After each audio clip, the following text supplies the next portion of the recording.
ଆଜି ବେଳୁ ତ ଚୁଟି ଖାଇକୁ ଖାଇକୁ ଏମିତି ମୋର ଏତେ ଝଡ଼ିଛି ବୋଲି ମୁଁ ଜାଣିନଥିଲି। ଚୁଟି ଝଡ଼ିବା ସମସ୍ୟା କମନ୍ ହେଇଗଲାଣି।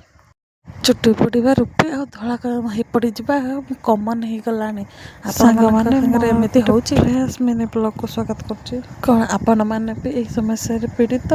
ମୁଁ କିଛି କରିପାରିବିନି, ମୋର ତ ପ୍ରବଳ ଝଡ଼ୁଛି।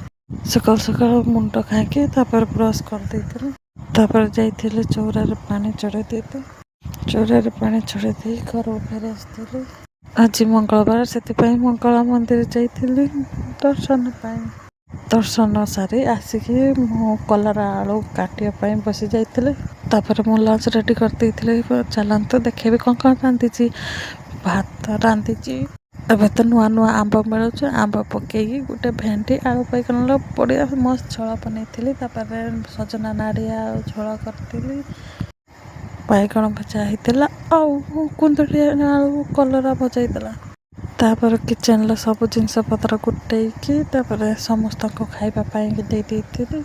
ମୋ ବେବି ତ କେମିତି ବଦମାସ ହେଉଛି। ତାପରେ ମୁଁ କିଚେନ୍ ସଫା କରିଦେଇଥିଲି। ସଫା କଲା ପରେ ବାସନକୁସନ ଧୋଇ ଧାଇକି ରଖିଦେଇଥିଲି। ତାପରେ ଚାଲିଗଲି ଲୁଗାପଟା ଉଠାଇ ଆଣିକି ଘର ସବୁ ରଖିଦେଇଥିଲି। ଯେଉଁଟା ଶୁଖିନଥିଲା ପକାଇ ଦେଇ ଆସିଥିଲି। ତାପରେ ମୁଁ ଖାଇବା ପାଇଁ ବସି ଯାଇଥିଲି। ଗରମ ଭାତ ସାଙ୍ଗରେ ଏଇସବୁ ଆଇଟମ୍ ବଢ଼ିଆ ଲାଗୁଥିଲା।